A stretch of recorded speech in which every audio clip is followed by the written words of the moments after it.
And we're not talking like hot yoga and stretching. Real hard PT, either as a unit or as an individual. At every level, from the Joint Chiefs to everyone in this room to the youngest private, leaders set the standard. And so many of you do this already. Active, Guard, and Reserve. This also means grooming standards. No more beards, long hair, superficial individual expression. We're going to cut our hair, shave our beards, and adhere to standards. Because it's like the broken windows theory of policing. It's like when you let the small stuff go, the big stuff eventually goes. So you have to address the small stuff.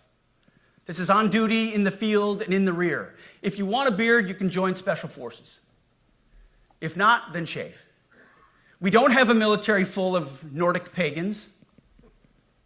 But unfortunately, we have had leaders who either refuse to call BS and enforce standards, or leaders who felt like they were not allowed to enforce standards. Both are unacceptable.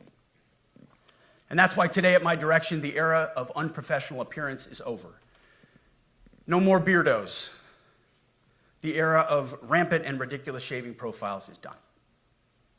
Simply put, if you do not meet the male-level physical standards for combat positions, cannot pass a PT test, or don't want to shave and look professional, it's time for a new position or a new profession.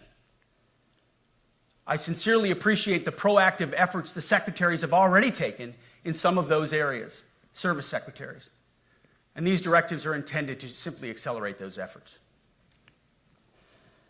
On the topic of standards, allow me a few words to talk about toxic leaders. Upholding and demanding high standards is not toxic. Enforcing high standards, not toxic leadership. Leading warfighters toward the goals of high, gender-neutral, and uncompromising standards in order to forge a cohesive, formidable, and lethal Department of War is not toxic. It is our duty, consistent with our constitutional oath. Real toxic leadership is endangering subordinates with low standards.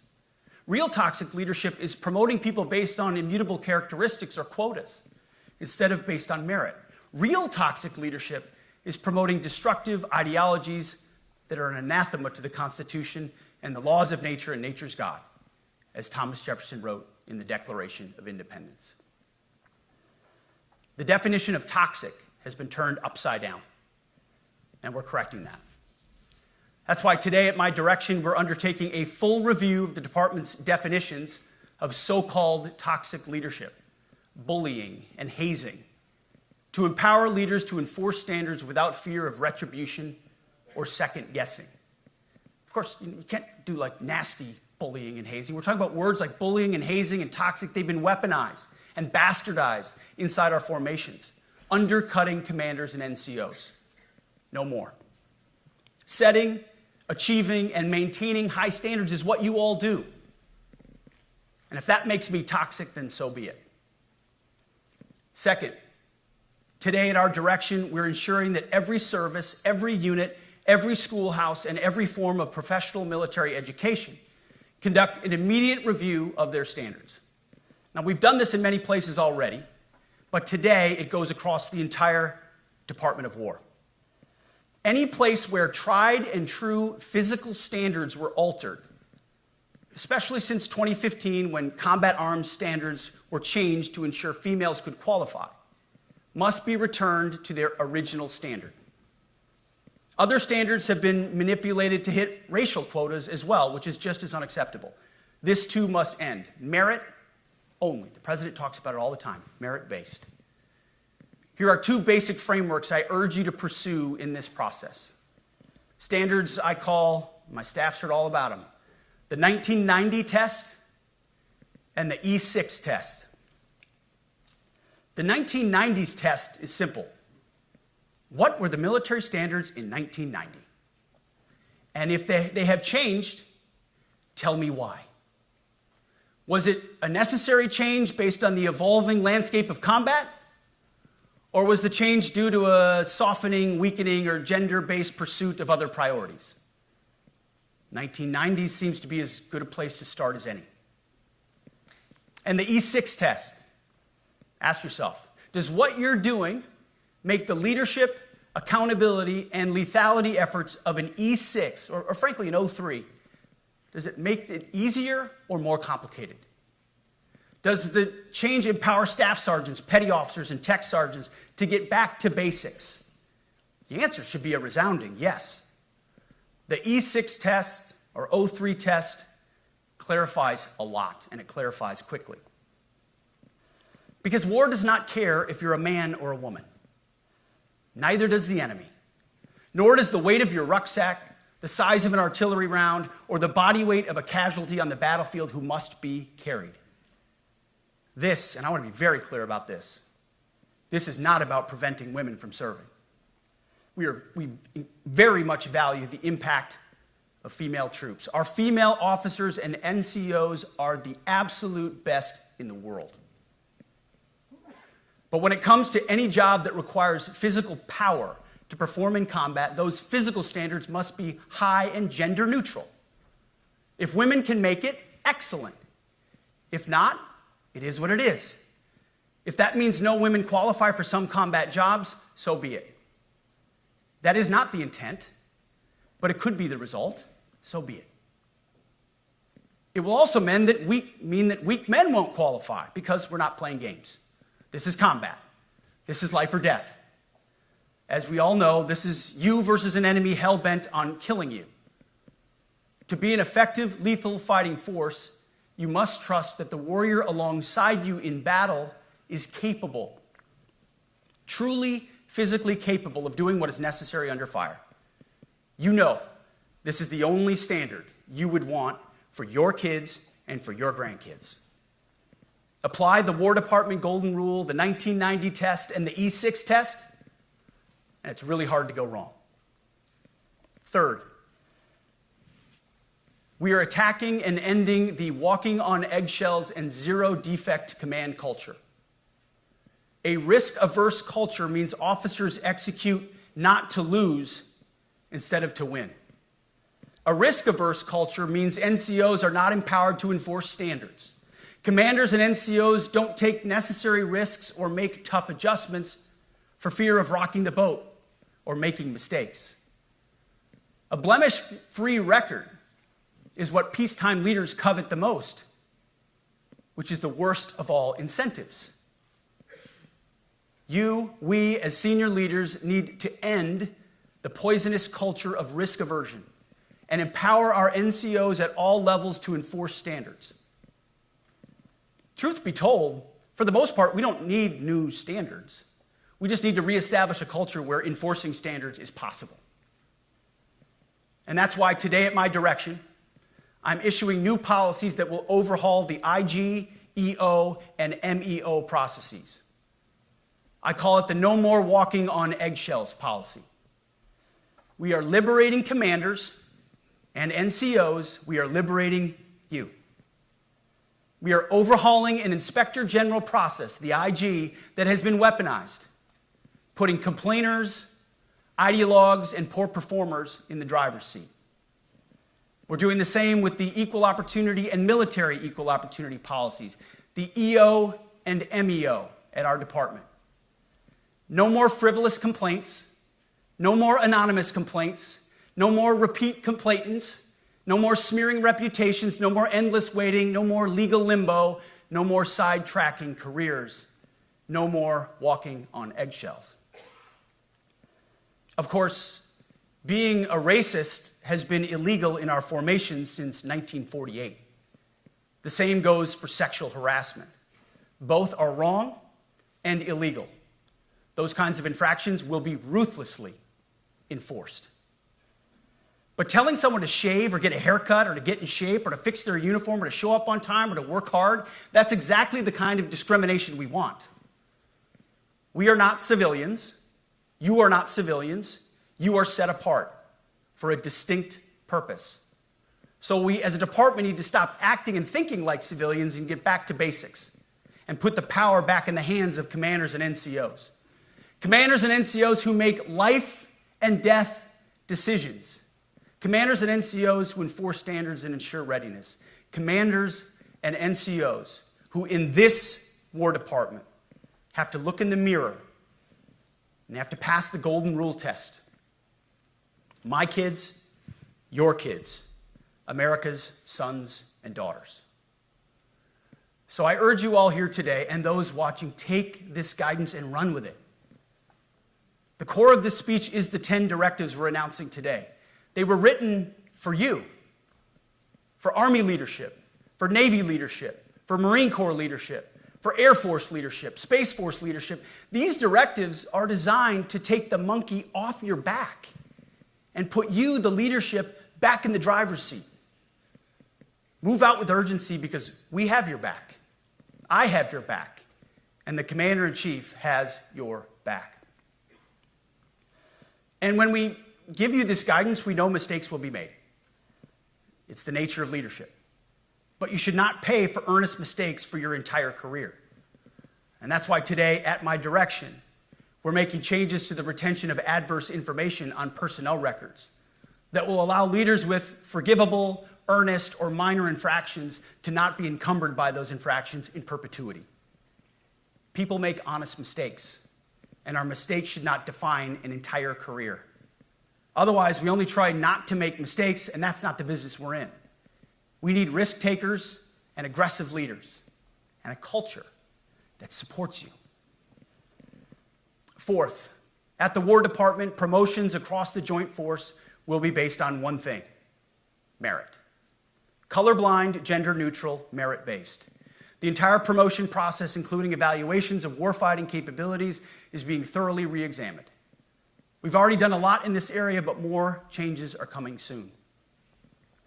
We'll promote top-performing officers and NCOs faster and get rid of poor performers more quickly. Evaluations, education, and field exercises will become real evaluations, not box checks, for every one of us at every level. These same reforms happened before World War II as well. General George Marshall and Secretary of War Henry Stimson did the same thing. And we won a world war because of it. As it happens, when he started the job, Chairman Kane gave me a frame and a photo to hang in my office. A matching frame and photo hangs in his. It's a photo of Marshall and Stimson preparing for World War II. Those two leaders famously kept the door open between their offices for the entirety of the war. They worked together, civilian and uniform, every single day. Chairman Kane and I do the same. There is no daylight between us. Our doors are always open. Our job together is to ensure our military is led by the very best, ready to answer the nation's call. Fifth, as you have seen, and the media has obsessed over, I have fired a number of senior officers since taking over. The previous chairman, other members of the Joint Chiefs, combatant commanders, and other commanders. The rationale for me has been straightforward. It's nearly impossible to change a culture with the same people who helped create or even benefited from that culture, even if that culture was created by a previous president and previous secretary. My approach has been simple. When in doubt, assess the situation, follow your gut, and if it's the best for the military, make a change. We all serve at the pleasure of the president every single day. But in many ways, it's not their fault. It's not your fault. As foolish and reckless as the woke department was, those officers were following elected political leadership. An entire generation of generals and admirals were told that they must parrot the insane fallacy that, quote, our diversity is our strength. Of course, we know our unity is our strength. They had to put out dizzying DEI and LGBTQI+ statements.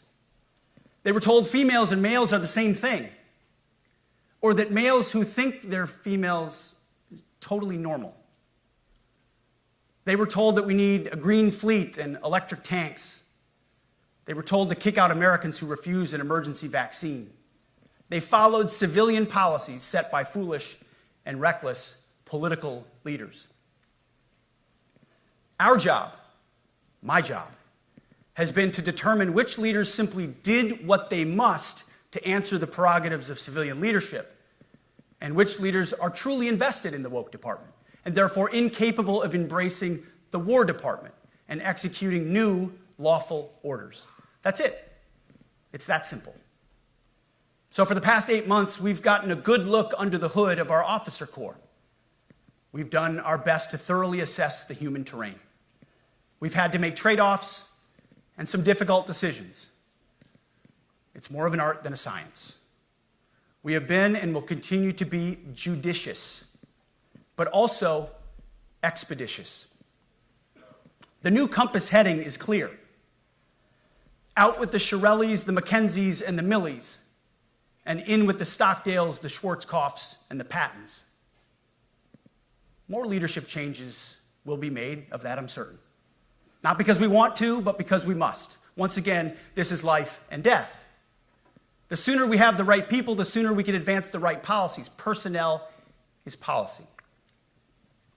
But I look out at this group, and I see great Americans. Leaders who have given decades to our great republic, at great sacrifice to yourselves and to your families. But if the words I'm speaking today are making your heart sink, then you should do the honorable thing and resign. We would thank you for your service. But I suspect, I know, the overwhelming majority of you feel the opposite. These words make your hearts full. You love the War Department because you love what you do, the profession of arms. You are hereby liberated to be an apolitical, hard-charging, no-nonsense, constitutional leader that you joined the military to be.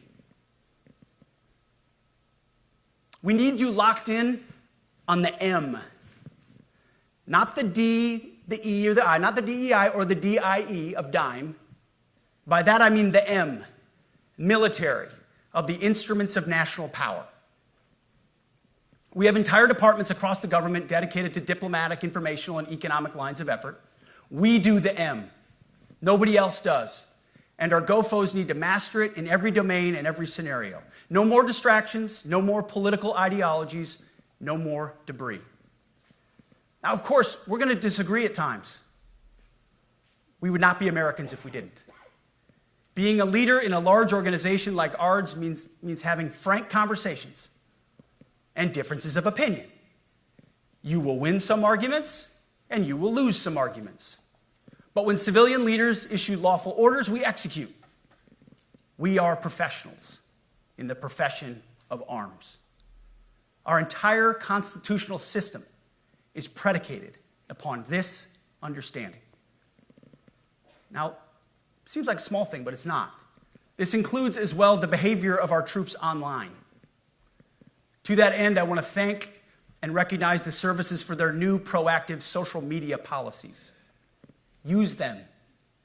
Anonymous, online, or keyboard complaining is not worthy of a warrior. It's cowardice masquerading as conscience.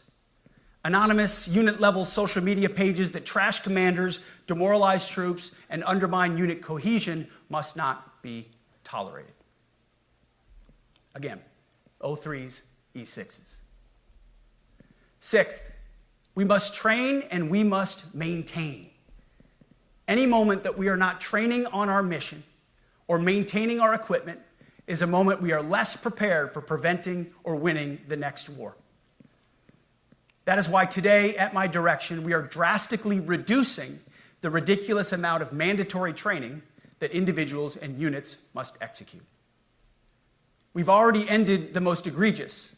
Now we're giving you back real time. Less PowerPoint briefings and fewer online courses, more time in the motor pool, and more time on the range.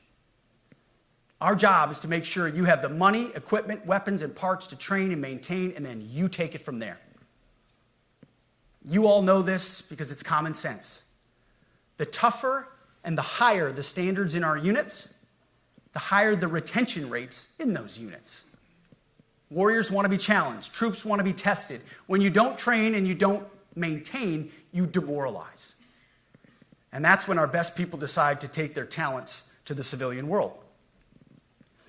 The leaders who created the woke department have already driven out too many hard chargers. We reverse that trend right now. There is no world in which high-intensity war exists without pain, agony, and human tragedy. We are in a dangerous line of work. You are in a dangerous line of work. We may lose good people. But let no warrior cry out from the grave, "If only I had been properly trained." We will not lose warfighters because we failed to train or equip them or resource them. Shame on us if we do. Train like your warriors' lives depend on it, because they do. To that point, basic training is being restored to what it should be: scary, tough, and disciplined.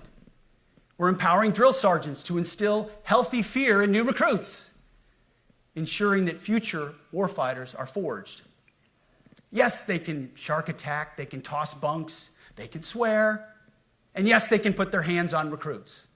This does not mean they can be reckless or violate the law, but they can use tried and true methods to motivate new recruits, to make them the warriors they need to be.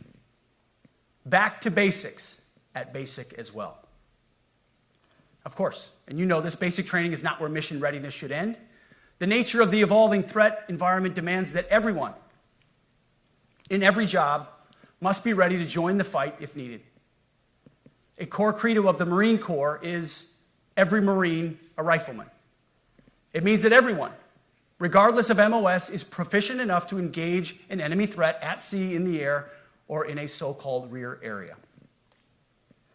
We need to ensure that every member of our uniformed military maintains baseline proficiency in basic combat skills, especially because the next war, like the last, will likely not have a rear area. Finally, as President Trump rightly pointed out when he changed the department name, the United States has not won a major theater war since the name was changed to the Department of Defense in 1947. One conflict stands out in stark contrast: the Gulf War. Why? Well, there's a number of reasons, but it was a limited mission with overwhelming force and a clear end state. But why did we execute and win the Gulf War the way we did in 1991? There's two overwhelming reasons.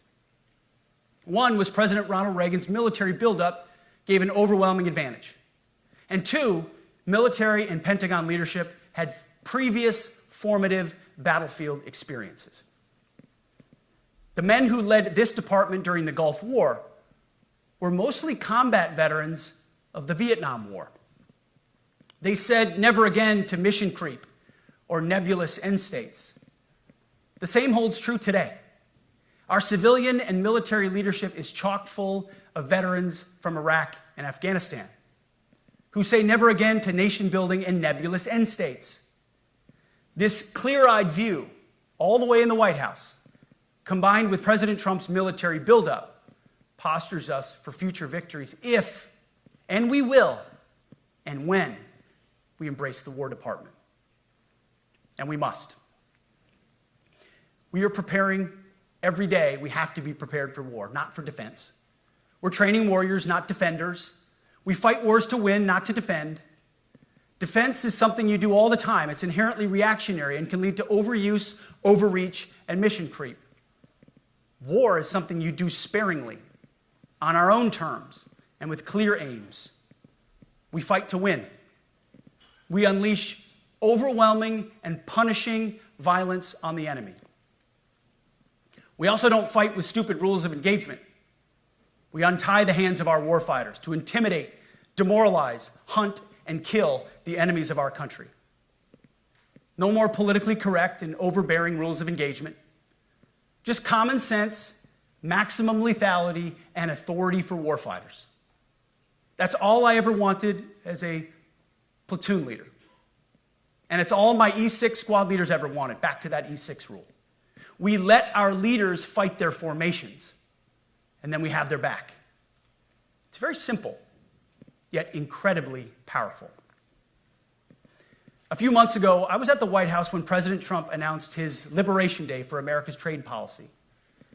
It was a landmark day. Well, today is another Liberation Day. The liberation of America's warriors, in name, in deed, and in authorities. You kill people and break things for a living. You are not politically correct and don't necessarily belong always in polite society. We are not an army of one. We are a joint force of millions of selfless Americans. We are warriors. We are purpose-built, not for fair weather, blue skies, or calm seas. We were built to load up in the back of helicopters, 5 tons, or Zodiacs, in the dead of night, in fair weather or foul, to go to dangerous places, to find those who would do our nation harm, and deliver justice on behalf of the American people in close and brutal combat if necessary. You are different. We fight not because we hate what's in front of us. We fight because we love what's behind us. You see, the Ivy League faculty lounges will never understand us, and that's okay, because they could never do what you do. The media will mischaracterize us, and that's okay, because deep down they know the reason they can do what they do is you. In this profession, you feel comfortable inside the violence so that our citizens can live peacefully. Lethality is our calling card, and victory our only acceptable end state. In closing, a few weeks ago, at our monthly Pentagon Christian prayer service, I recited a commander's prayer. It's a simple yet meaningful prayer for wisdom for commanders and leaders. I encourage you to look it up if you've never seen it. But the prayer, it ends like this. And most of all, Lord, please keep my soldiers safe. Lead them, guide them, protect them, watch over them. And as you gave all of yourself for me, help me give all of myself for them. And amen. I have prayed this prayer many times since I've had the privilege of being your secretary. And I will continue to pray this prayer for each of you as you command and lead our nation's finest.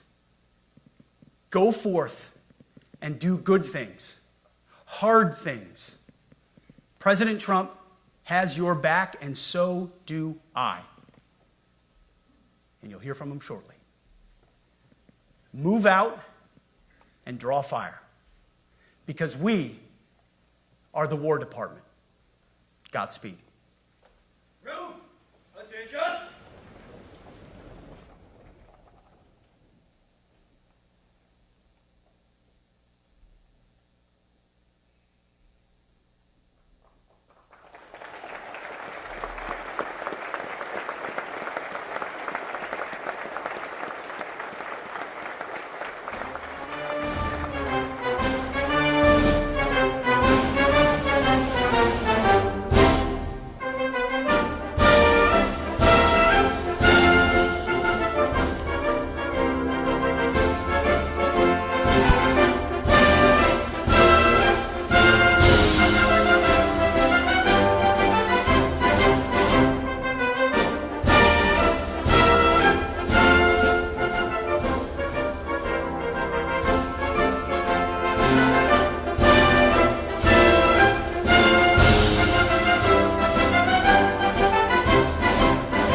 Ladies and gentlemen, the Secretary of War.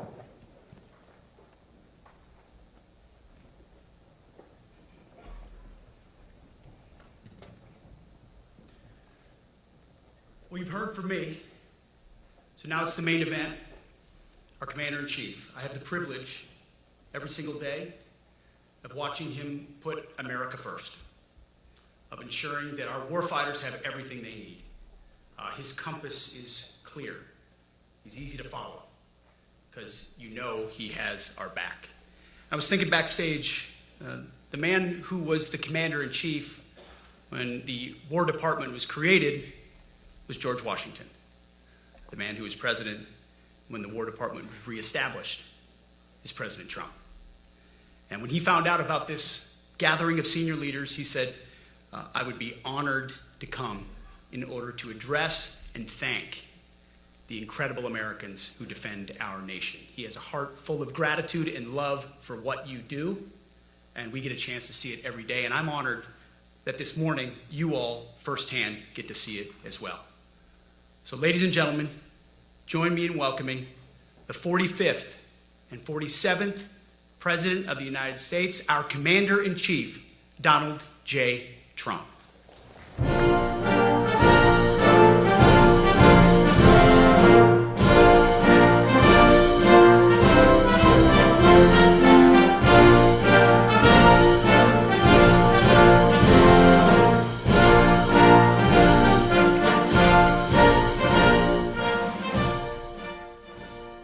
Thank you very much, Pete. Great job you're doing, too. Fantastic job. I've never walked into a room so silent before. This is very... Oh, don't laugh. Don't laugh. You're not allowed to do that. You know what? Just have a good time. And if you want to applaud, you applaud. And if you want to do anything you want, you can do anything you want. And if you don't like what I'm saying, you can leave the room. Of course, there goes your rank. There goes your future. But you just feel nice and loose, okay? Because we're all on the same team. And I was told that, sir, you won't hear a murmur in the room. I said, we got to loosen these guys up a little bit. So you just have a good time. But I want to thank Secretary Hegseth and General Kane, General Raisin Kane for a reason, they call him that. When I heard his name, I said, you're the guy I'm looking for. The Joint Chiefs of Staff and so many others in this room who together represent the greatest and most elite fighting force in the history of the world, the United States military. We're very proud of our military. I rebuilt the military during my first term. It's one of the greatest achievements. We had the greatest economy in history, and I built the military. Those are the two things I say more than anything else. And I also kept us safe at the borders. We had very good borders. We didn't have people coming in from jails and prisons and everything like took place over the last 4 years. They'll never forget what happened to this country over the last 4 years with the incompetence. There could be no higher honor than to serve as your Commander-in-Chief. It is a great honor. I look at you, you're just incredible people. Central casting, I might add. To each and every one of you, I thank you for your unwavering devotion to the armed forces and to the country that we've all sworn a sacred oath to defend. We all have that oath, every one of us. I'm thrilled to be here this morning to address the senior leadership of what is once again known around the world as the Department of War. I know Pete spoke about it. He gave a great speech, I thought. Great speech. I don't want him to get so good. I hate that. You know? No, I hate it. I almost fired him. I said, you can't, I don't want to go on after that. No, he gave a great speech, but he talked about Department of War. We were sitting there. I said, didn't it used to be called the Department of War? And he goes, yes, sir. They changed it like in the early 50s. So we won the First World War. We won the Second World War. We won everything in between and everything before that. We only won. And then we went, in a way, woke. That was probably the first sign of wokeness. And we changed it to defense instead of war. And I said, what do you think? How do you think if we changed it back? Would that be a nice idea?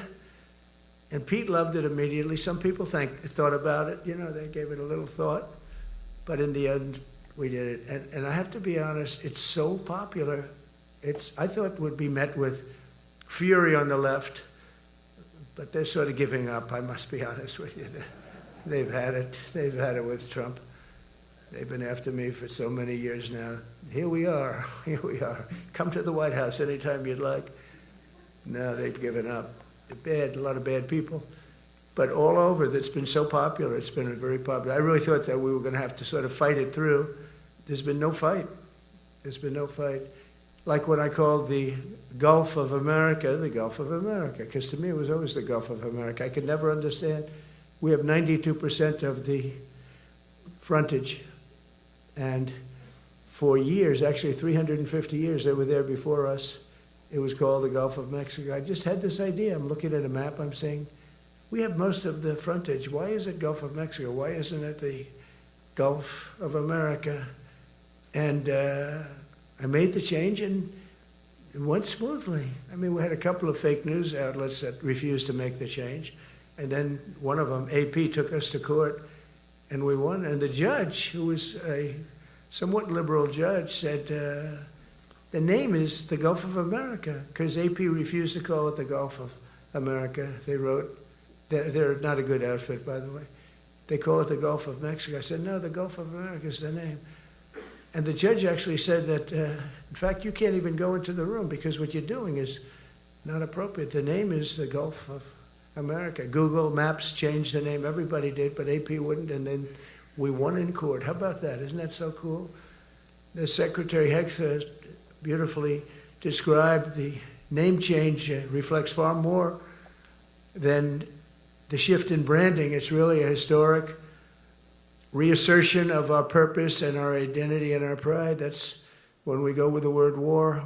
And you know, we want war because we want to have no wars, but you have to be there, and you know, sometimes you have to do it. I have settled so many wars since we're here. We're here almost 9 months, and I've settled 7, and yesterday we might have settled the biggest of them all, although I don't know, Pakistan, India was very big. Both nuclear powers, I settled that. But yesterday could be the settlement in the Middle East. That hasn't happened for 3,000 years. I said, how long have you been fighting? 3,000 years, sir. That's a long time. But we got it, I think, settled. We'll see. Hamas has to agree. And if they don't, it's going to be very tough on them. But it is what it is. But all of the Arab nations, Muslim nations have agreed. Israel has agreed. It's an amazing thing. It just came together. War is very strange, you know. You never know what's going to happen with war.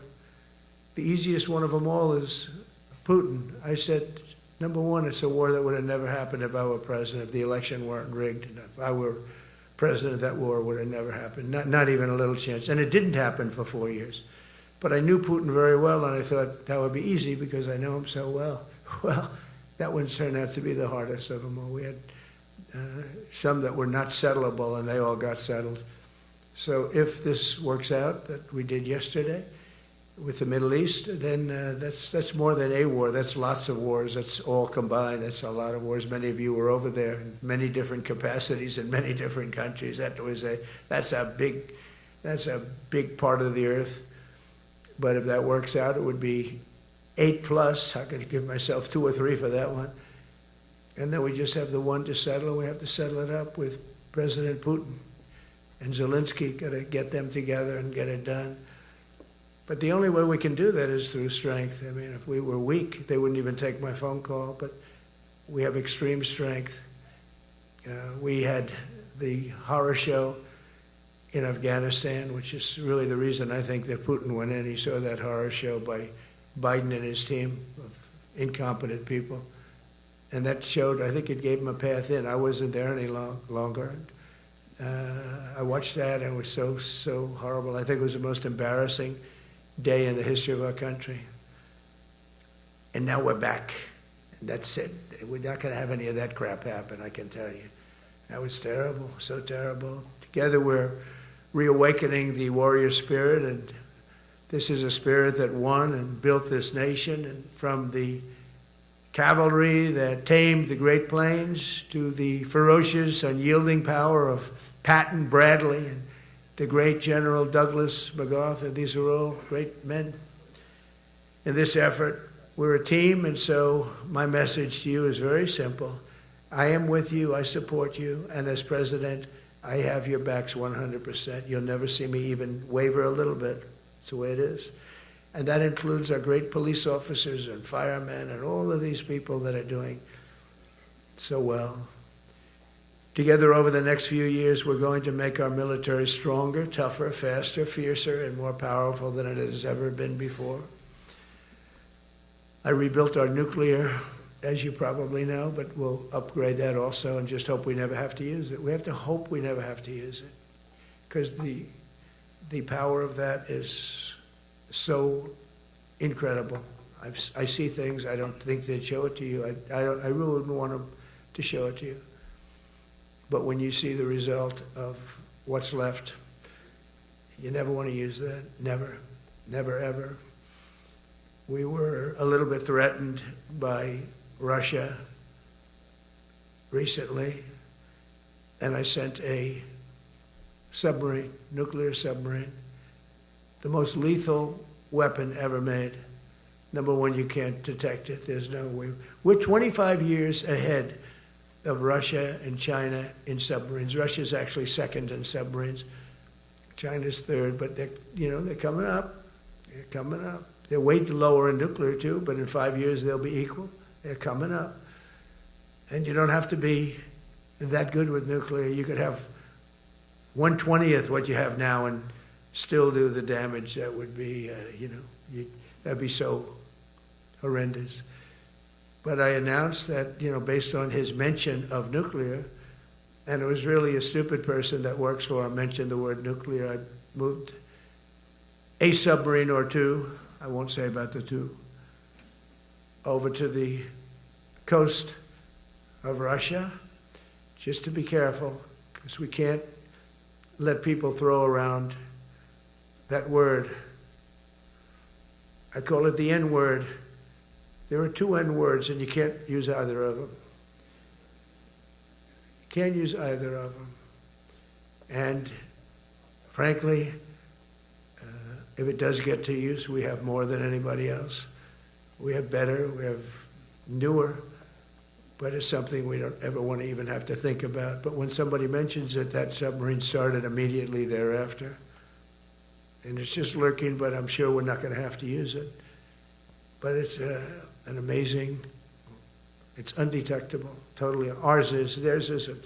Theirs are totally detectable. We can detect them easily. We go right to the spot.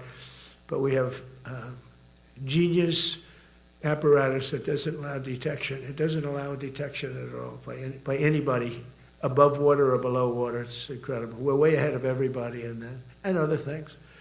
As a result of the exciting renewal of the spirit of our armed forces, and that's what it is. It's really reaching that spirit, unprecedented heights. Over the past 8 months, new enlistments, I'm so proud of this, have surged to record highs, the highest we've ever had. And we used to have recruiting shortages. If you remember, about a year and a half ago, I was at the beginning stage of a campaign, and things came out that you couldn't get people to join the armed forces. And by the way, the police also. Fire department. I always put the fire department in because they're great. They're great. And I got 95% of their vote, too. That helps. When you get 95% of their vote, you always have to mention them. But they're great. And they're brave in our inner cities, which we're going to be talking about, because it's a big part of war now. It's a big part of war. But the firemen go up on ladders, and you have people shooting at them while they're up on ladders. I don't even know if anybody heard that. And I said, don't talk about it much, but I think you have to. Our firemen are incredible. They're up on one of these ladders that goes way up to the sky, rescuing people, and you have animals shooting at them, shooting bullets at firemen that are way up in death territory. You fall off that ladder, it's over. It's over. They don't even have to inspect you when you hit the ground. And you have people shooting bullets at them in some of these inner cities. We're not going to let that happen. So I always mention the firemen because that's actually a big problem we have. They are unbelievable. Like you, they're unbelievable people. For the first time on record in 2025, the Navy, Air Force, and Space Force all met or surpassed their recruiting goals 3 months early. That never happened before. And the Army did even better. Congratulations, Army. They met everything. And these were the highest standards because we're making it larger. So these were much higher standards than you had 4 years ago, 3 years ago, during the Sleepy Joe Biden era. And the Army did it 4 months early. And you remember, a year and a half ago, they said the big story is that we're way behind with the Army, Air Force, the Navy, the Marines. We're way behind, Coast Guard. And even Space Force. I love Space Force because that was my creation. You know, when you create something, I love it. And the people we put in there were good. I got that right. We put in great people initially, and we've really dominated. We really dominate in that sphere now. We're way behind China and Russia, and now we dominate. Space Force turned out to be a very important thing. I said from the beginning, you know, when Biden came into office, he wanted to terminate it. He said, and this thing called Space Force, so we could get rid of that. And he got hammered by the people in this room for even suggesting it, because it's very important, one of the most important. And as time goes by, it'll get more and more important. But we're now at 106% of our recruiting targets for the year, and that's the best in far more than a generation. And for the Marines, morale is so strong that the Marine Corps will meet its 2026 retention targets before the end of October, which never happens. And that's the earliest it's ever happened in the history of our country. And it makes you feel good, you know. I felt guilty. I'd go make a speech in front of never people like you. You are the leaders. But people, soldiers. And I felt embarrassed because there'd be stories about, you know, we couldn't fill up our Army, Navy, Air Force. We couldn't fill them up. And it was headlines. It was during Biden's 4 years. The auto pen. I call them the auto pen. It's, how would you like to have your thing signed by an auto pen? You know, when I have a general and I have to sign for a general because we have beautiful paper, the gorgeous paper, I said throw a little more gold on it. They deserve it. I want the A paper, not the D paper. We used to sign a piece of garbage. I said, this man's going to be a general, right? Yeah. I don't want to use this. I want to use the big, beautiful, firm paper. I want to use the real gold writing when you talk about the position, and they're beautiful. And but how would you like to have that where some kid sitting in the back office is having it signed with an auto pen? I thought about it, and I thought about you people first, admirals, generals.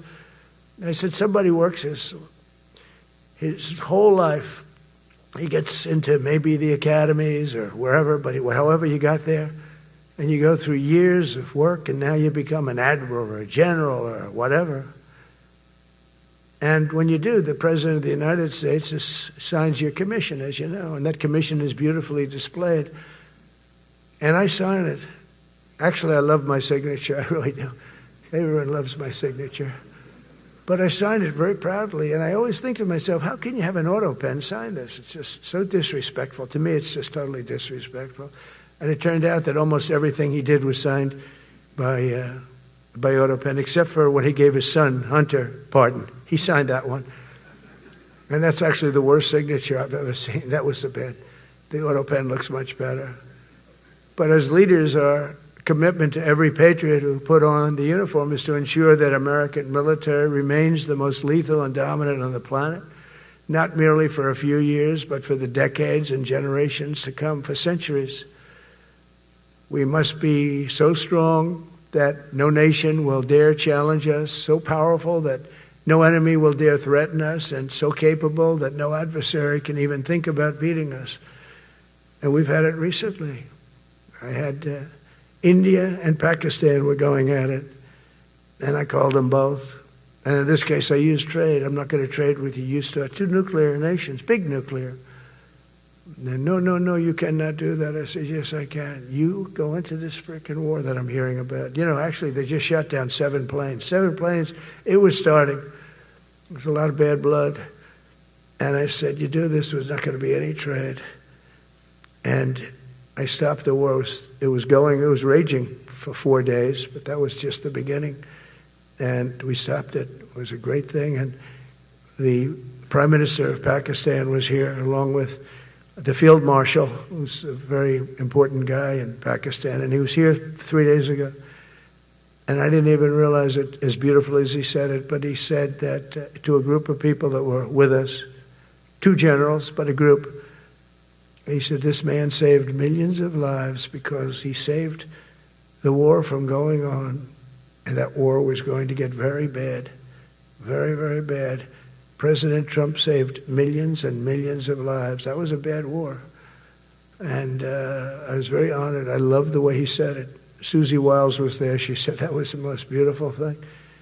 But we saved a lot of them. Saved a lot of them. Even in Africa, we saved the Congo with Rwanda. They've been fighting for 31 years, 10 million people dead. I got that one done.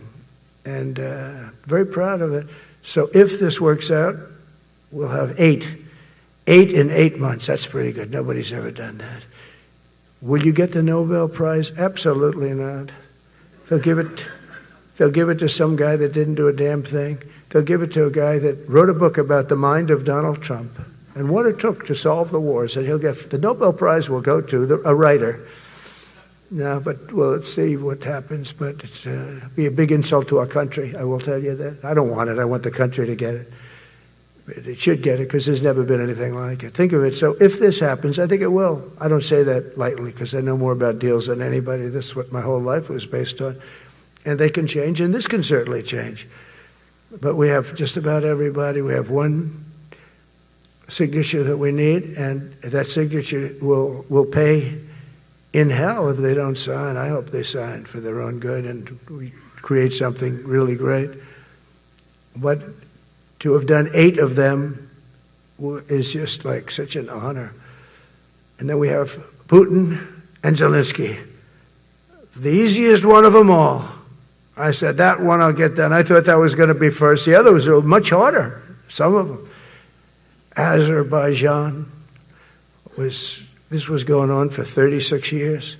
They said, it's not solvable, sir. Don't do it. I said, I will do it. I will do it. And I got on the phone with the 2 countries. They were great.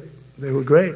I knew immediately. I knew as soon as I started talking to them, we're going to solve that war. We did. Now they're so happy. Now they're friends. One said he's been president for 32 years, 22 years. He said, for 22 years I did nothing but kill his people. They were in the room together at the Oval Office. And they started off spread like this. I have the beautiful Resolute desk. And one was here, and one was here. You couldn't get further away. That's the furthest I've ever seen 2 people in front of me.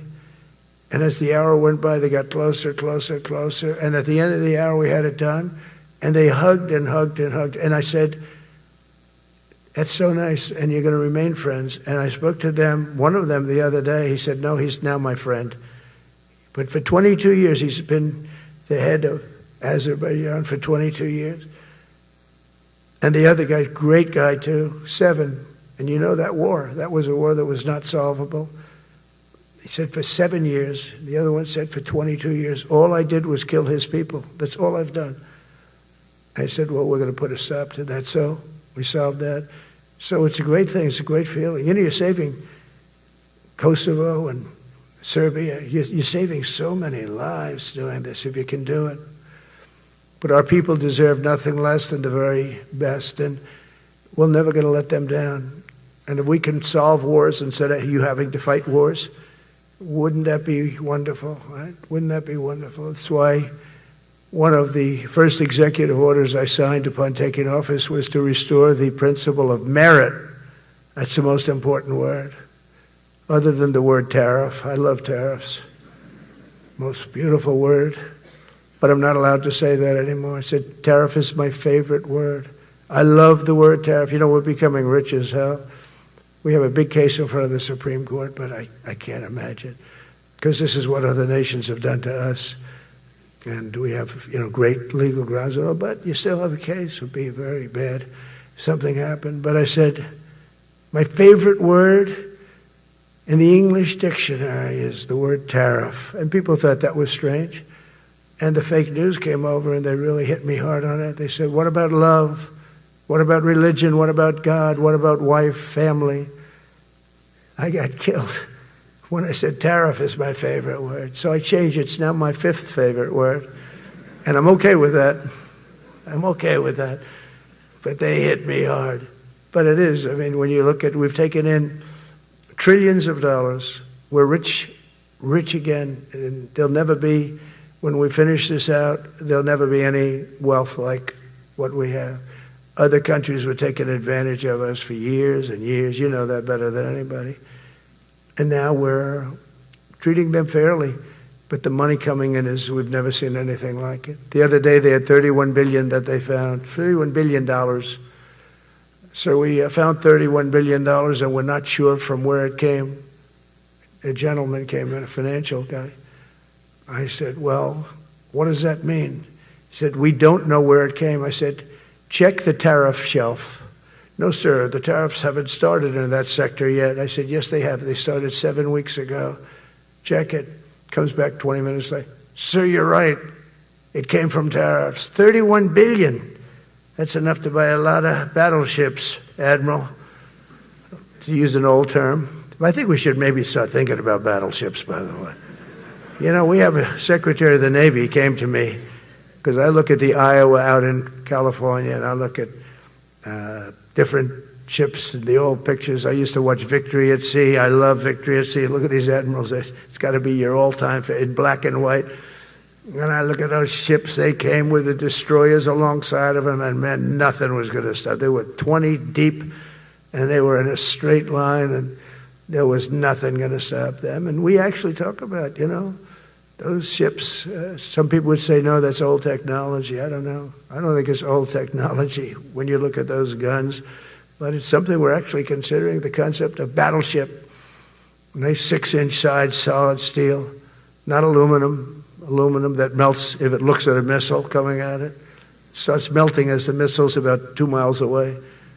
Now, those ships, they don't make them that way anymore. But you look at it, and your secretary likes it, and I'm sort of open to it. And bullets are a lot less expensive than missiles. A lot of reasons. I should take a vote, but I'm afraid to take that vote because I may get voted out on that one. But I tell you, it's something we're seriously considering. There were powers. There were big powers. They were just about as mean and scary as you could be. And so we're looking at that. One of the biggest cases that we won was the decision of the United States Supreme Court to allow us to proceed on the word merit. Merit. So those two words are right up there. So this is, I would say, the opposite if you ask for a definition. The opposite of political correctness. We went through political correct where you had to have people that were totally unfit to be doing what you're doing for many reasons. I won't get into them. But for many reasons, they were unfit. Now, it's all based on merit. That was such an unbelievable decision. I didn't expect we were going to win that one. We went in. We said we need it. We went in for colleges, you know, where kids with a C average are getting into the best colleges, and the kids with A averages won't get in. And kids with the highest boards and the highest marks and the best marks couldn't get into the best schools. And people that had not good boards and not very good marks, I mean, okay, but nothing special, they were getting into our best colleges. I said, this is just crazy. You can't run a country like this. And it was lingering for years, and it got to the Supreme Court, and we won that decision. Merit, everything's based on merit. You're all based on merit. We're not going to have somebody taking your place for political reasons because they are politically correct, and you're not. We take the people that are going to do the best job. That's all. It's very simple. And that's the way our country was built. We were built on merit. We got away from it for a long time. And everyone understands it. And it was done. It was approved. I give great credit to the Supreme Court because I thought they had tremendous courage. I didn't think they'd do that. That was tremendous. I give them maybe for that decision almost more than anything because it's a hard decision to make. It's really hard. The apparatus of our country was not set up for merit. It was set up for political correctness. And you can never be great if you're going to do that. And we're going to be greater than we ever were before. We're bringing back a focus on fitness, ability, character, and strength. It's because the purposes of American military is not to protect anyone's feelings. It's to protect our republic, and it's the republic that we dearly love. It's to protect our country. We will not be politically correct when it comes to defending American freedom, and we will be a fighting and winning machine. We want to fight, we want to win, and we want to fight as little as possible. You have to count on people like me to keep you out of wars, because we don't want to go into wars. Many of the wars that I just told you about, we could have entered those wars and settled them in a different way, lose a lot of our troops. And we could have settled them, I guess, differently. Maybe not, actually. Actually, you might not have been able to settle them. We just would have been in the middle of a lot of firepower. But when we do need it, you're going to be so ready. And you know it. But very importantly, with that goal in mind, I've committed to spending over $1 trillion on our military in 2026, and that's the most in the history of our country. $1 trillion. That's a lot of money. I hope you like that. Ma'ams and sirs, I hope you like it. That's a hell of a lot of money. We have the best of everything. Every branch is seeing major investments, and as I announced in the Oval Office in March, we are rapidly moving forward with the first ever 6th generation fighter jet. I didn't name it. I did not name it. Boeing came in and they said, "Sir, this is our submittal. It's the greatest fighting jet ever done." And you know, they're testing all these planes. All the companies are testing, and this one tested like through the roof. And they said, "We'd like to name it the F-47. I said, "All right, let me think about it." Then after thinking for about 2 seconds, I said, "Okay." You know what that means, 47. I'm 47. So I'm 45, 46, and 47, if you think about it. I just don't want the credit for 46. I don't want to have their open borders and people coming in from all over the world, including jails and mental institutes. I don't want that on my record, but I like having it. We're investing tens of billions of dollars in modernizing our nuclear deterrence capabilities like never before. And we've begun construction on what we call the Golden Dome missile defense shield. It'll be the most sophisticated in the world. You watched it do well until they had some problems at the end with a little bit of a lack of ammunition, defensive ammunition, but they've got that taken care of. But I tell you, it's what we're doing is so good, and we deserve it. You know, we help other countries with it. We don't have it ourselves. And Canada called me a couple of weeks ago. They want to be part of it. To which I said, "Well, why don't you just join our country? You become 51, become the 51st state, and you get it for free."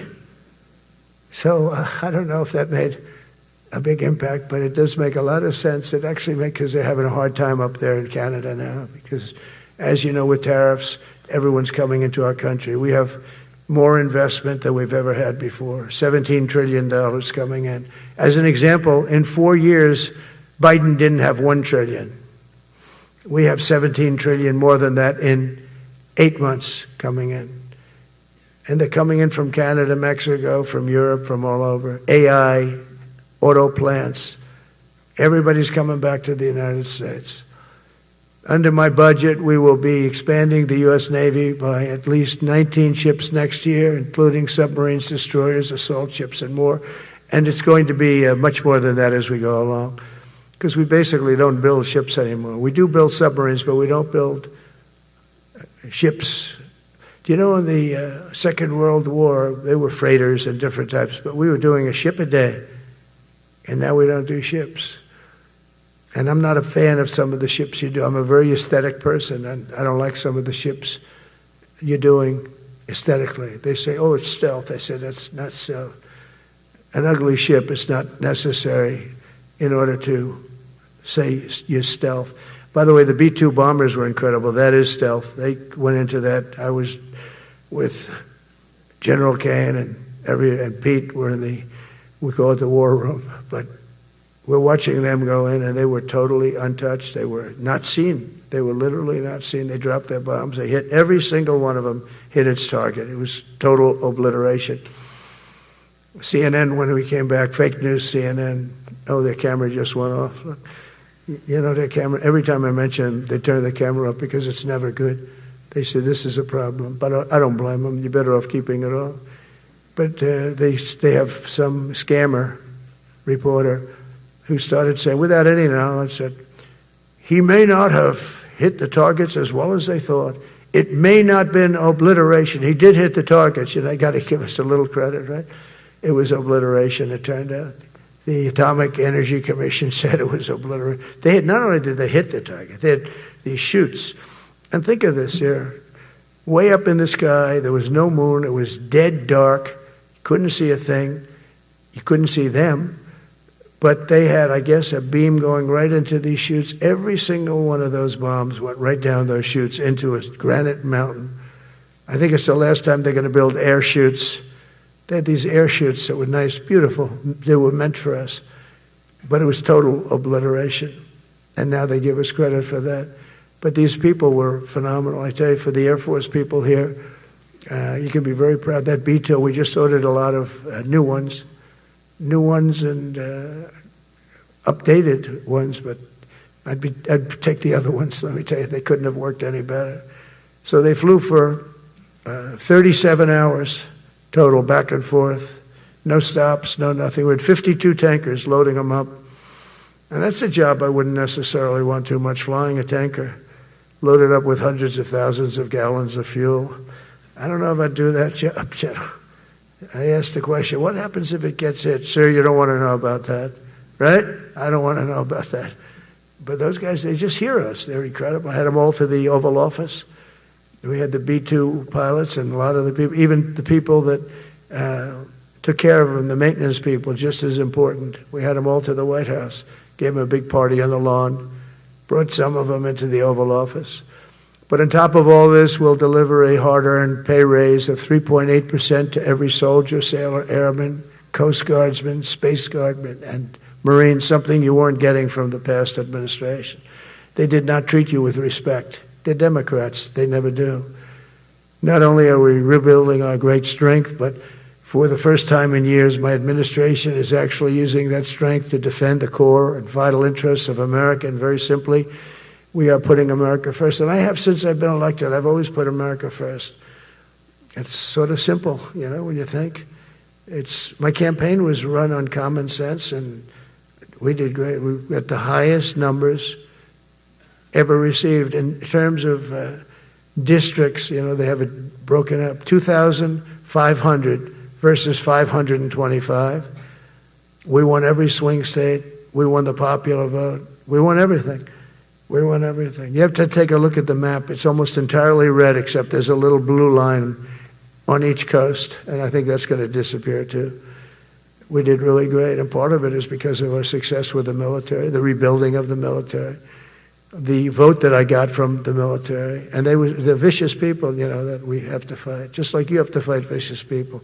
Mine are a different kind of vicious, but they spread all these horrible, you know, they made up statements and said what I said about everything, but even about the military. But fortunately, the military didn't believe it. It's hard. You know, they make up a statement and they said, you say it. We had 25 people that said he never said that. 25. We had 25 affidavits. And they said, well, we're going with it anyway. You know, these sleazebags. And that's why the press is really losing all power, because people aren't believing it. We need an honest press. We need borders. We need borders. We need an honest press. We need fair elections. I mean, those three things. And we don't have an honest press. We have a really corrupt press. But we fight through the corrupt press. And the people understand you have to do this stuff a lot. You have to go on television a lot, because you can't get a fair shake if you're going to rely on somebody else. They don't understand. They've destroyed the image of media now is at the lowest point it's ever been. It's lower than Congress. Can you believe that? It's something. But together with many of you in the room, we've brought back the fundamental principle that defending the homeland is the military's first and most important priority. That's what it is. Only in recent decades did politicians somehow come to believe that our job is to police the far reaches of Kenya and Somalia, while America is under invasion from within. We're under invasion from within. No different than a foreign enemy but more difficult in many ways because they don't wear uniforms. At least when they're wearing a uniform, you can take them out. These people don't have uniforms. But we are under invasion from within. We're stopping it very quickly. After spending trillions of dollars defending the borders of foreign countries, with your help, we're defending the borders of our country from now on. We're not going to let this happen. Biden let people come in from prisons, mental institutions, drug dealers, murderers. You know, we had 11,488 murderers allowed into our country by this guy who had no clue. He had no clue. He shouldn't have been there in the first place, but he had no clue. The people that ran the office, the White House, were people that surrounded him, radical left lunatics that are brilliant people, but dumb as hell when it came to policy and common sense. And they allowed people from all over the world, from the Congo. They opened up prisons in the Congo. They came into our country totally unmatched, unvetted, unchecked. And from all over, South America, not just South America. You know, you think South America, no, but from all over. A lot came in from Venezuela. Venezuela emptied its prison population into our country. That's why they have Tren de Aragua, one of the worst gangs ever.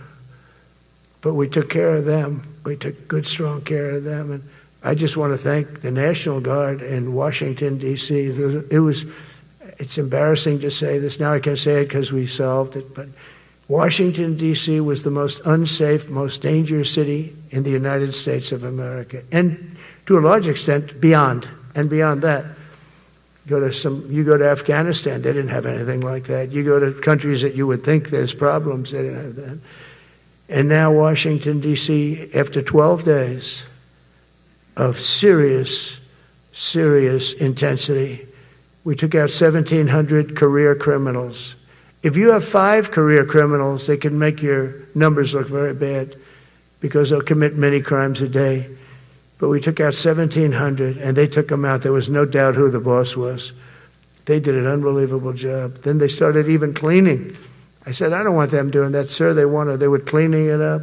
I drove through it 2 days ago. It was beautiful. People are walking down the street holding hands, man and wife, coming from Iowa. They're not worried about being shot.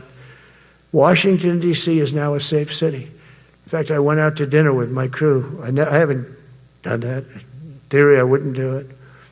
And I felt totally safe. And nobody's been attacked. Nobody's been hurt. Washington, D.C. went from our most unsafe city to just about our safest city in a period of a month. We had it under control in 12 days, but give us another 15, 16 days. It's perfect. And people other than politicians that look bad, they think, the Democrats run most of the cities that are in bad shape. We have many cities in great shape too, by the way. I want you to know that. But it seems that the ones that are run by the radical left Democrats, what they've done to San Francisco, Chicago, New York, Los Angeles, they're very unsafe places. And we're going to straighten them out one by one. And this is going to be a major part for some of the people in this room. That's a war too. It's a war from within. Controlling the physical territory of our border is essential to national security. We can't let these people in. We had no people enter in the last 4 months. 0. Even I can't believe that. We had millions coming in, pouring in. 25 million all told. And of those 25 million, many of them should never be in our country. They would take their worst people and their people from prisons and jail, and they'd put them in a caravan and they'd walk up.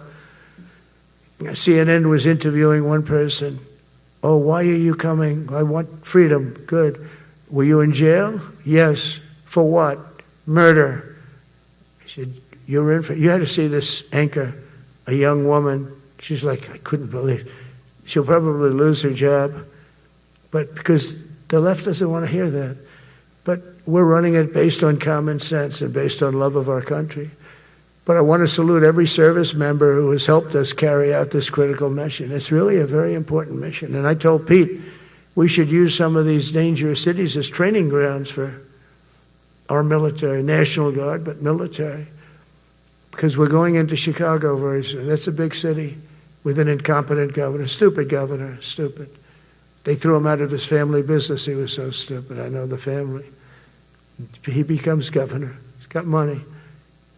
Not money that he made, but he ran for governor, he won, and now he criticizes us all the time. And last week they had 11 people murdered, 44 people shot.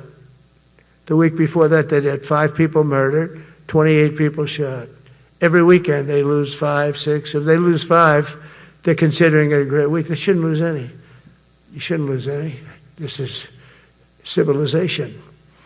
And he's always up there saying, we're in very good shape. We don't need the military. No, they need the military desperately. How about Portland?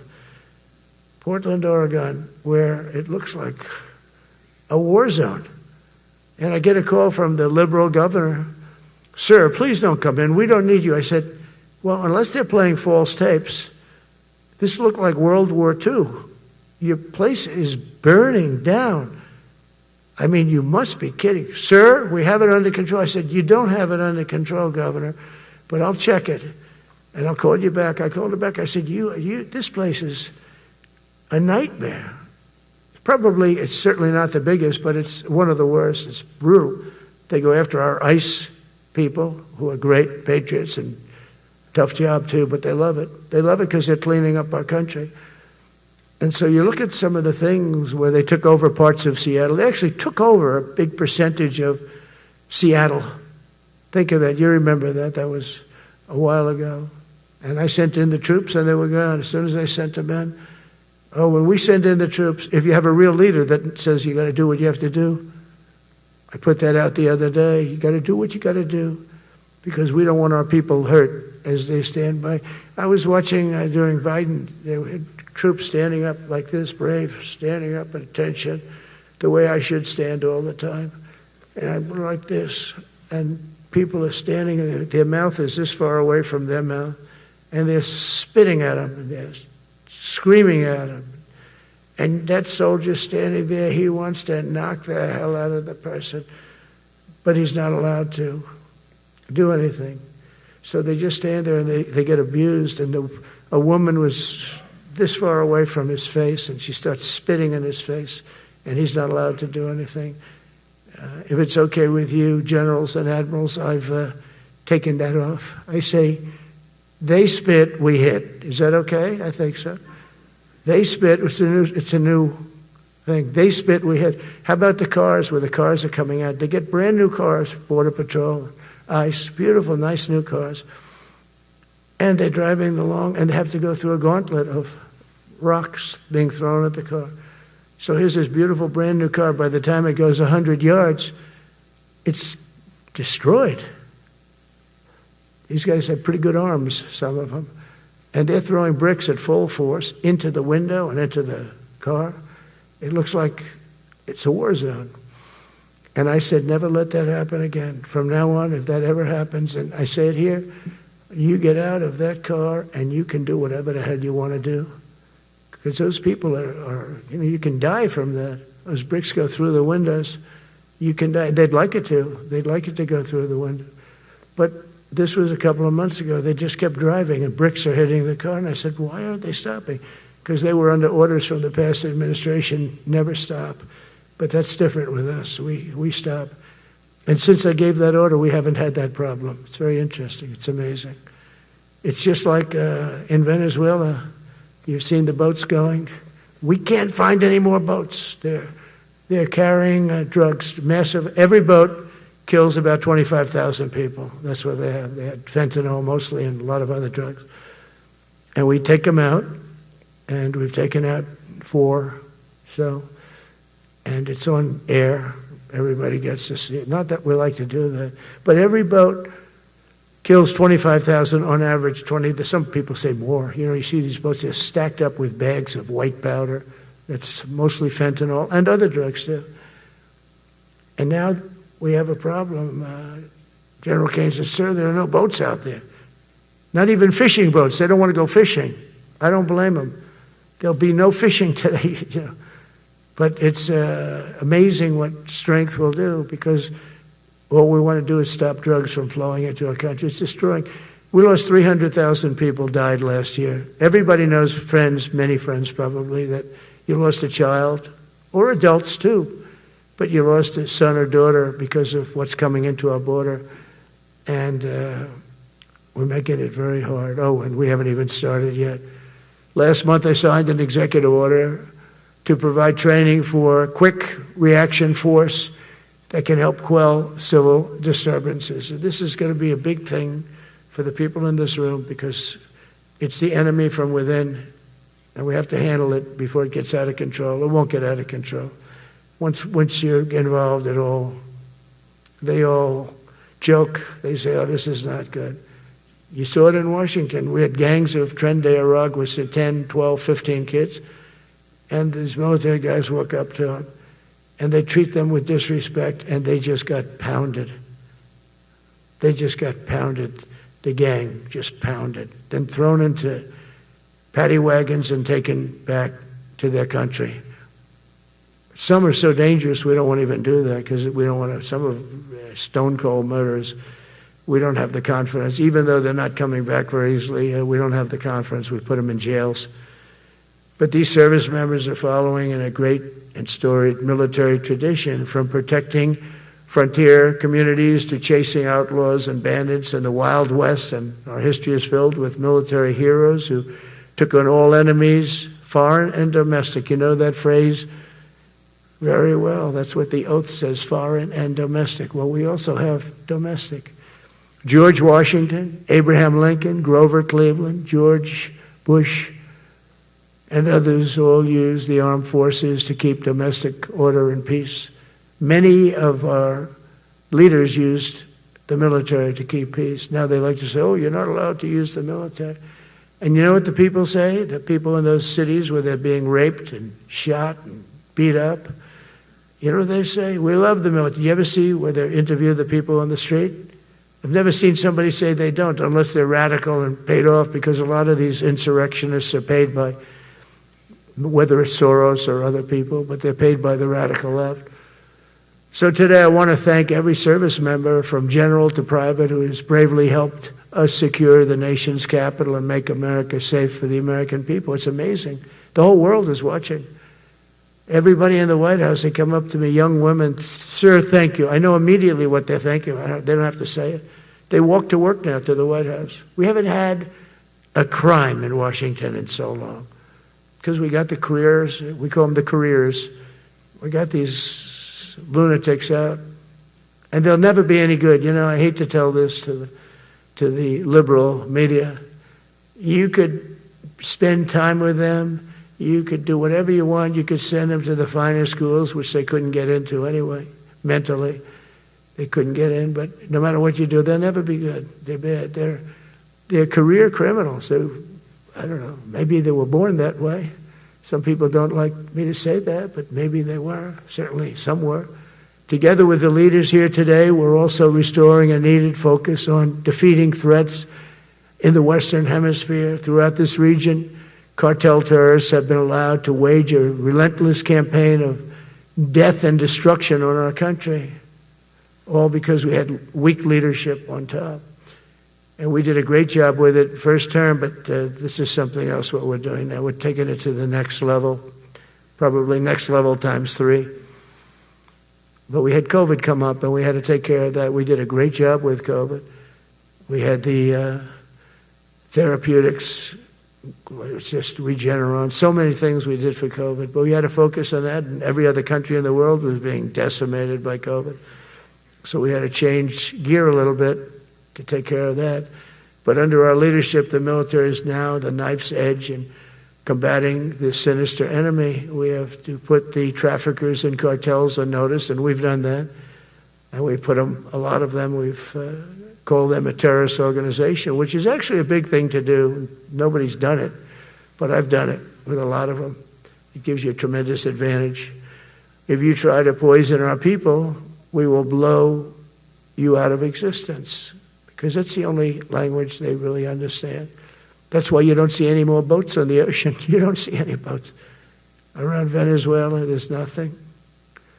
As president, I will never hesitate to defend our people from threats of violence, from the horrible plague that's taking place from within the Iran nuclear power, the Iran, all of the great power that we thought existed, we blew it out to kingdom. We took advantage of it, and we just really took advantage of it, and it was a beautiful thing to see, and that's what military power can achieve. That's why I chose Raising Cane. He's fantastic, by the way. I hope you all agree. If anybody disagrees, could I please have your hand? Who disappears that Raising Cane is no good? Just raise your hand. I don't see any hands raised. All right. That means you're okay. That means that he's okay now, but I saw his results. You know, he took out ISIS. I was told it was going to take 4 years. It took 4 weeks. I went to see him, and he took him out in 4 weeks, knocked him out, knocked him to hell. And I was told by military people it was going to take 4 to 5 years to do it. And I don't even know if we'll have it then, sir. These were the Washington generals. I call them the television generals. But Raising Cane did it in 4 weeks, took out 100% of the ISIS caliphate. As a result of these actions and many others since my inauguration, we're witnessing the triumphant return of peace through strength. We have great peace through strength. America is respected again as a country. We were not respected with Biden. They looked at him falling downstairs every day. Every day the guy's falling downstairs. He said, it's not our president. We can't have it. I'm very careful, you know, when I walk downstairs, like I'm on stairs, like these stairs, I walk very slowly. Nobody has to set a record. Just try not to fall, because it doesn't work out well. A few of our presidents have fallen, and it became a part of their legacy. We don't want that. You walk nice and easy. You don't have to set any record. Be cool. Be cool when you walk down, but don't bop down the stairs. So one thing with Obama, I had zero respect for him as a president, but he would bop down those stairs. I've never said, da-da, da-da, da-da, bop, bop, bop. He'd go down the stairs, wouldn't hold on. I said, it's great. I don't want to do it. I guess I could do it. But eventually, bad things are going to happen. And it only takes once. But he did a lousy job as president. A year ago, we were a dead country. We were dead. This country was going to hell. We were dead in every way, from immigration to military. We didn't have the weapons. We were given everything to Ukraine. We had nothing. And by the way, I have to tell you, now, as you know, I went over and I met with NATO, and NATO raised from 2 to 5, which everyone said 5% of GDP. Millions and now trillions of dollars are pouring in. They didn't pay the 2% because they know we were there to pay it. And now they paid the 5%. That's trillions of dollars. And we're not spending any money on that war, not 10 cents. We sell our equipment to NATO. NATO pays us for the equipment, and they give it to Ukraine or whoever they give it to. They can keep it, but we're not involved. We have no money going out. Biden gave $350 billion. Not sustainable. $350 billion. And we have a war that should have never started. But we're not doing that anymore. So I just want you to know we're selling equipment. Our people are buying equipment. They are buying the equipment at full price, a fair price. So I don't want to say we're making money, because I don't want to be making money on a war. It's too many people dying. They're losing 7,000 soldiers a week. A lot of them are Russian soldiers, but between the two countries, mostly soldiers, by the way. Sometimes, you know, in Kiev, they'll lob a missile in or some drones in, kill some people. But mostly it's soldiers. Russia and Ukraine are losing 7,000 souls. And, you know, they're not American. They're not us. They're not you. We have a special obligation. But they're soldiers. They're young people. They leave their parents. They wave goodbye. And then 2 days later, they're blown up so unnecessarily. And so that's the primary reason I want to get it done. We got to get it done. It's crazy what's going on. That's the worst war that there's been since World War II. The number of soldiers that are being killed there is just crazy. From 5,000 to 7,000 soldiers die a week. Think of that. So I think we'll get that done. But that's turned out to be the toughest one. I'm so disappointed in President Putin. I thought he would get this thing over with. He should have had that war done in a week. And I said to him, you don't look good. You're 4 years fighting a war that should have taken a week. Are you a paper tiger? And it's a shame, but I think eventually we'll get that one done, just like in theory, I want to knock on wood, because you never know.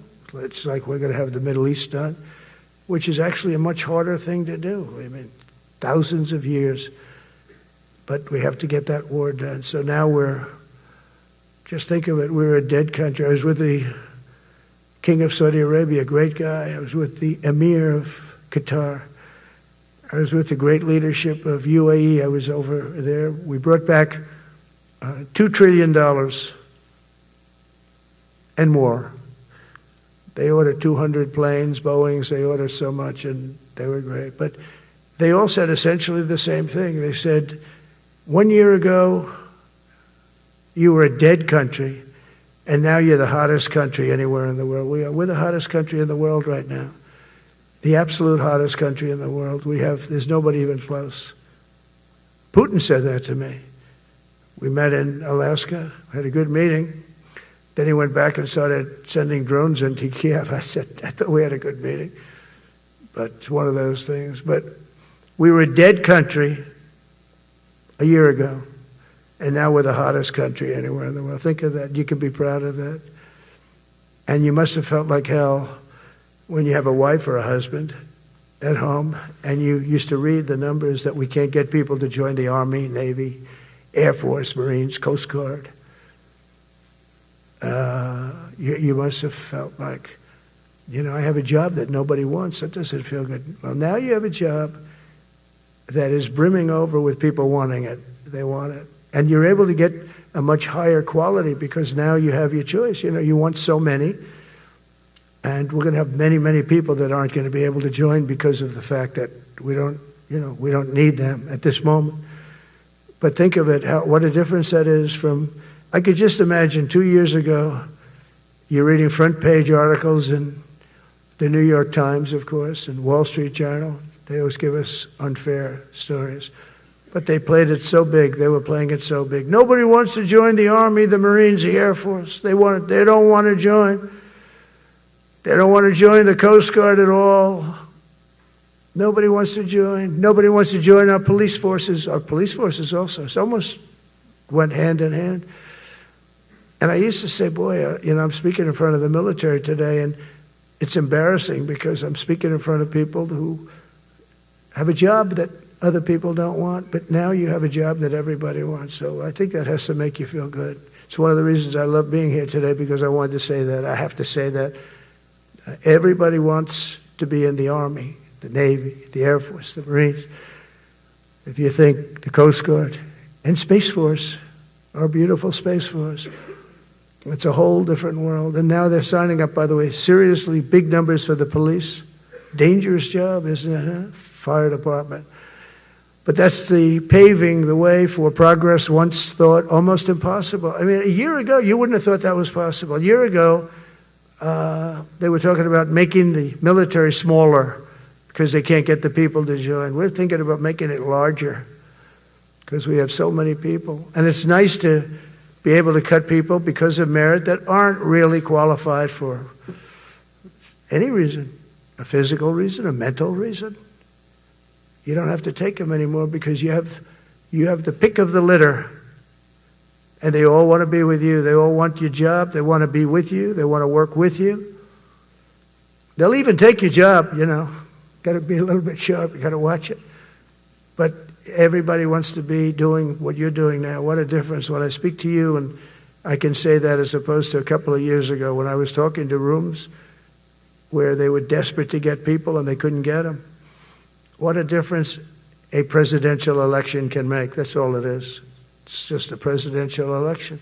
Yesterday at the White House, we put forward a plan for peace in Gaza. We announced it, and we're going to create something that was my idea, but unfortunately I got drafted. It's going to be called the Board of Peace, and it's going to reign over that territory, and we're going to get that done. And they asked if I'd be the chairman of the Board of Peace. I wasn't counting on that. I had the idea for the Board of Peace. But I'd said yes, and I guess because of that, every leader, everybody wants to be on the board of peace. And we're going to watch over that very volatile part of the world and keep it non-volatile so you don't have to get involved. We want to save you for other things or save you for nothing from that standpoint. We don't want you fighting wars, but if you have to, you're the most lethal fighting force in the world. And I would say that even 2-3 years ago, but now I say it with great enthusiasm. It's so true. And we're striving tirelessly to end the terrible war in Ukraine. And as you know, we're also working hard to get the allies to share more of the burden of our defense. Much of that has really already taken place. But all NATO members have committed to the increase that I talked about. Think of that. That was unthinkable. It used to be 1%, then we got it up to 2% in my last term. And they did not like it. And now I got it to 5%, and I get along great with all of them. In fact, they call me the president of NATO. I said, I don't think so. But they're great. They're great people, and they're spending a lot of money, and a lot of money that they should have been spending in the past. But I think Putin was a wake-up call for them, really. We're now selling large quantities of American-made weapons to NATO, and we're getting really fair pricing. We're making a lot of money. It's my hope that from Europe to Asia to the Middle East, our allies will make similar commitments to increase their military capabilities. And this will greatly strengthen our alliances, and also it'll make war far less likely. You know, if you're a strong presence like we are such a strong presence now. And I go around bragging about that. I said, we have the strongest military anywhere in the world. I say it. You never heard Biden say that. You never heard him say anything. But you never heard him say, did you ever hear him say, we have the strongest military? He doesn't say that. I say it. We have the strongest military anywhere in the world. We have great leadership. And I'll tell you, Pete and General Kane, and all of the people that I've met that have been lifted up in rank. And we got many of them out of here, too. I'll be honest with you. Didn't like doing it, but we got many of you out of here because we weren't satisfied. We know everything about everybody. It'll also help the United States rapidly rebuild our defense industrial base. Each of you can play an important part in getting allies to do their part. So to that end, Secretary Hegseth will soon be announcing major reforms to streamline military acquisitions and expedite foreign military sales. We have tremendous numbers of countries that want to buy our equipment, and, you know, in many cases it takes too long. They have backlogged. We're backlogged on all the equipment, which is something that's new to us a little bit. And I told those companies, you better get your ass going because we're selling you a lot of equipment. We're getting countries to buy your equipment. You got to produce the equipment. Some of the countries, I'm not going to mention, but some of the countries are buying a lot. And that's a good thing. They're on our side 95%. I'll never say 100% because it can always turn, right? You know about that. But they're on our side. The problem is we have to get the companies that make this equipment, and we make the best equipment in the world, but they got to make it faster. We have orders for the F-35. We have orders for everything. The new F-47. We have orders for everything. They got to make it faster. A lot faster. Ammunition they have to make faster. In the coming months, we'll be making even more historic announcements to fully embrace the identity of the Department of War. I love the name. I think it's so great. I think it stops wars.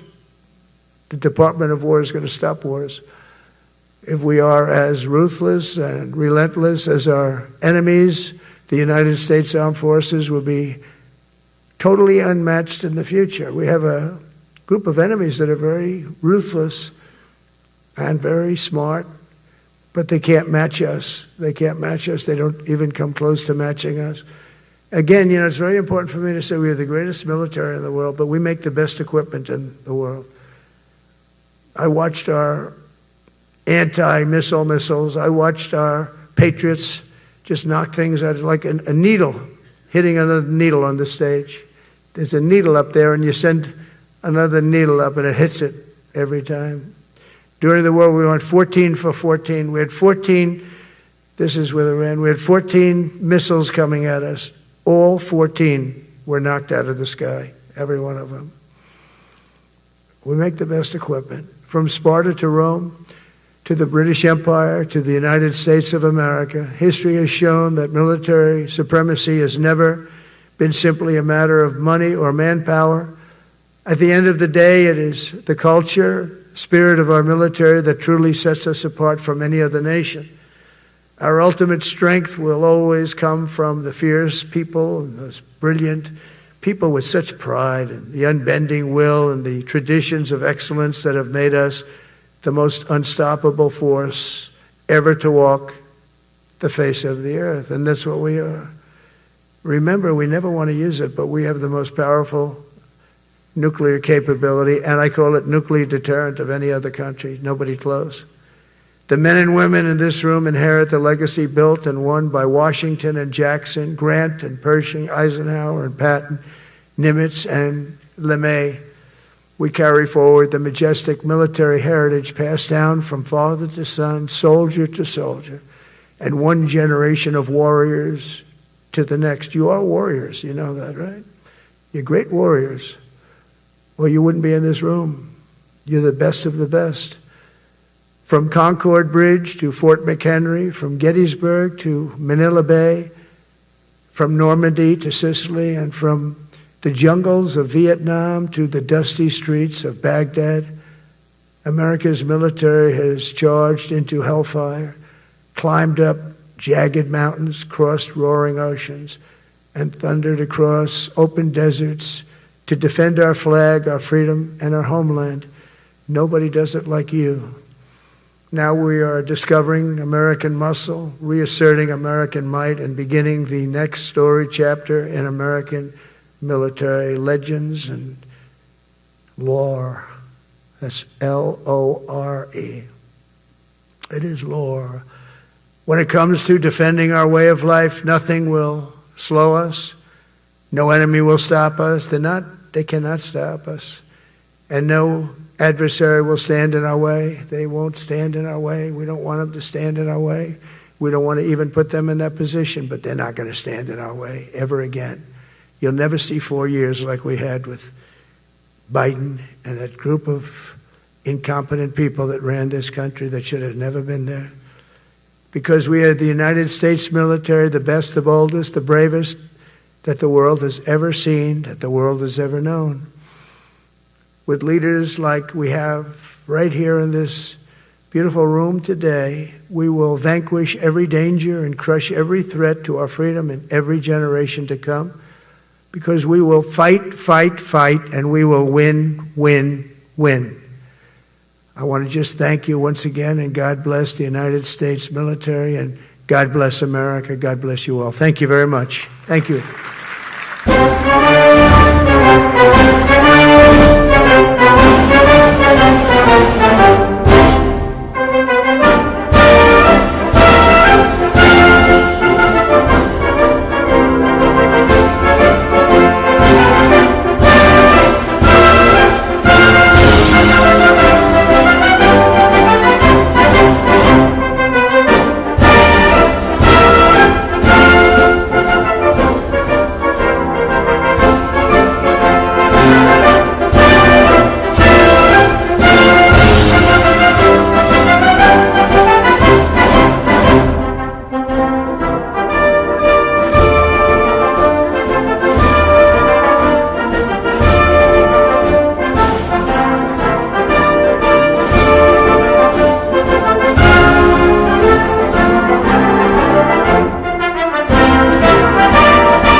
Ladies and gentlemen, please allow the combatant commanders and any 4-star with a detail to proceed out first, and we will begin pulling up the buses. Please remain in your seats until all the 4-star with details leave first.